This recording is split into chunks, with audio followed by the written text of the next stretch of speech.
Donc aujourd'hui, je vais essayer de vous présenter très rapidement les enjeux de ma thèse qui s'intitule Caractérisation de la structure 3D et de la rotation des perles chez Pink Data Species par analyse d'image.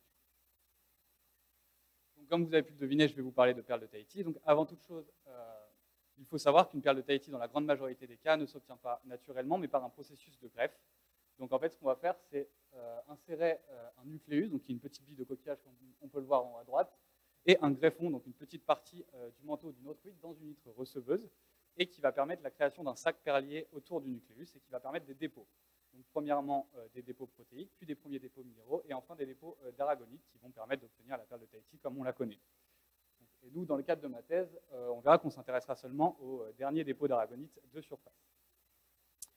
Et donc, pour continuer à introduire la perle de Tahiti, il faut également savoir que l'industrie perlière représente le deuxième revenu économique le plus important de la Polynésie, juste derrière le tourisme, et que c'est un secteur qui est en crise depuis plusieurs années. Donc, comme on peut le voir sur ce graphique, avec en rouge la valeur des perles et en bleu le nombre de perles exportées par année, on se rend compte que la valeur de la perle a grandement diminué depuis le début des années 2000 et qu'elle n'est pas compensée par la relative augmentation des exportations. Crise qu'on peut entre autres expliquer par une surproduction des perles en dépit de leur qualité depuis le début des années 2000.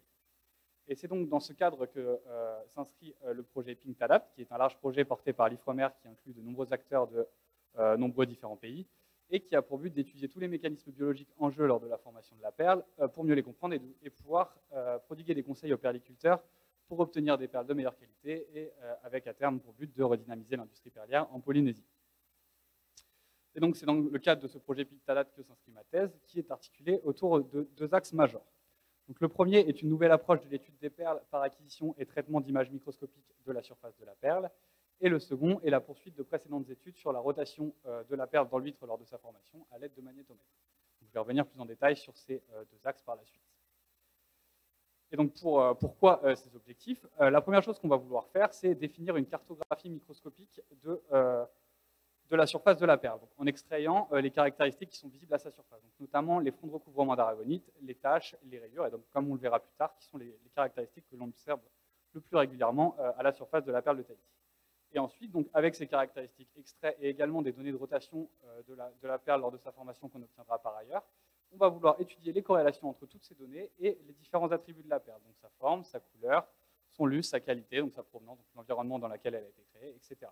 Donc, notamment, on cherche à voir s'il y a un lien entre les tâches qu'on observe et la qualité globale, s'il y a un lien entre la forme des fonds de recouvrement et le lustre, la qualité, ou pouvoir répondre à tout ce genre de questions-là. Et finalement, donc, on souhaite combiner tous ces résultats numériques avec les données biologiques qu'on peut avoir dans le cadre de ce projet, donc notamment les génomes des huîtres receveuses et donneuses qui sont utilisées pour obtenir notre perle. Et donc le but global est toujours d'aboutir à une meilleure compréhension de tous ces mécanismes biologiques qui entrent en jeu dans la formation de la perle, par une approche numérique dans mon cas, donc qui diffère de l'approche biologique la plus souvent utilisée lors des dernières années dans ce cadre, et donc pour pouvoir déterminer des paramètres idéaux pour former une perle avec les attributs que l'on souhaite ou de la meilleure qualité possible. Maintenant, je vais pouvoir vous parler plus en détail des deux axes majeurs de ma thèse, donc en commençant par l'acquisition microscopique de la surface de la perle. Donc, voici le dispositif dont on dispose à l'université. Donc, sans rentrer dans les détails, on dispose d'un système d'asservissement micrométrique et d'un microscope numérique haute définition. À noter qu'on a rajouté un système d'asservissement pour transformer les mouvements de nos platines de déplacement de translation en rotation. Donc, plus en détail, on peut le voir ici.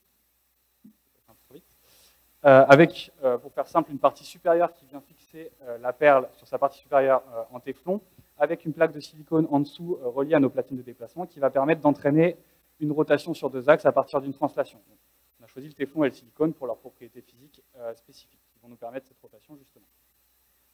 Et donc une fois le système d'asservissement décrit, je vais vous parler des acquisitions. Donc comment on réalise des acquisitions. Donc ce qu'on fait aujourd'hui pour avoir des images de qualité, c'est ce qu'on utilise un algorithme de focus stacking.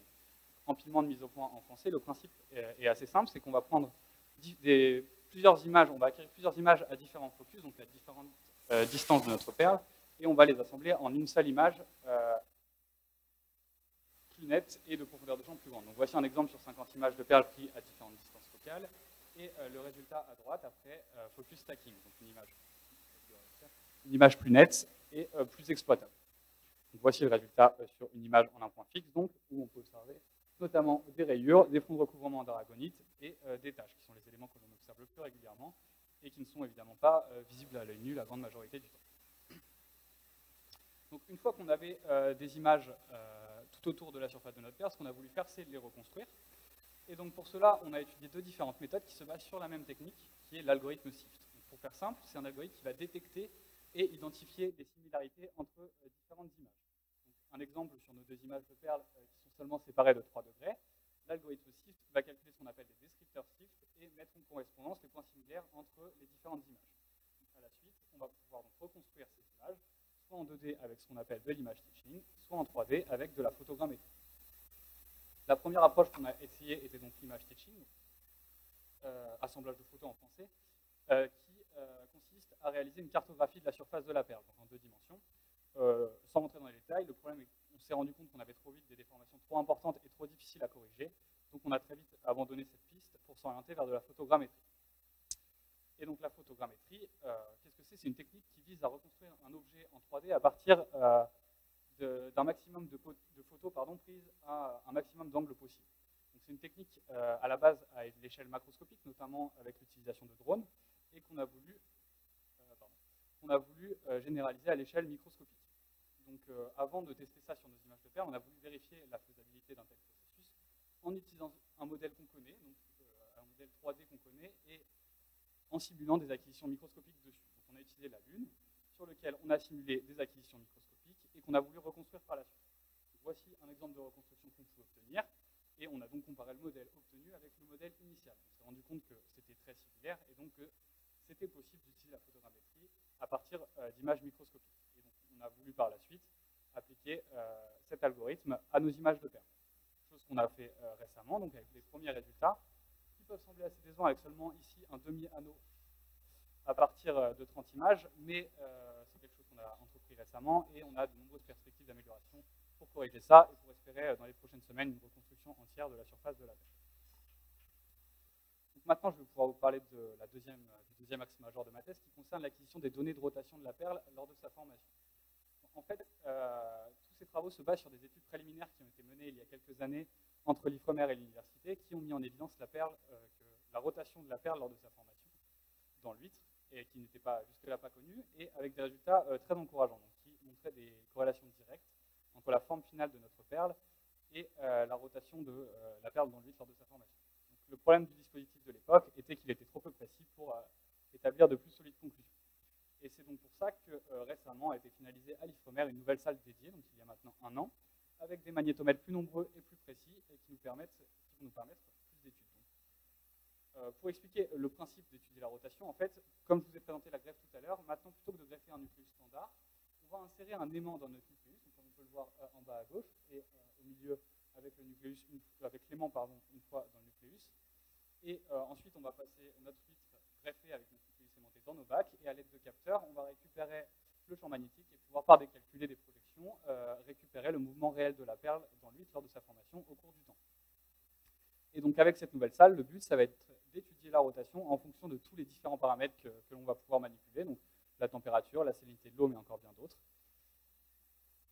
grâce à cette nouvelle salle. Et donc pour traiter toutes ces données, on a développé une interface qui permet de représenter le mouvement de l'aimant et de la perle dans le temps.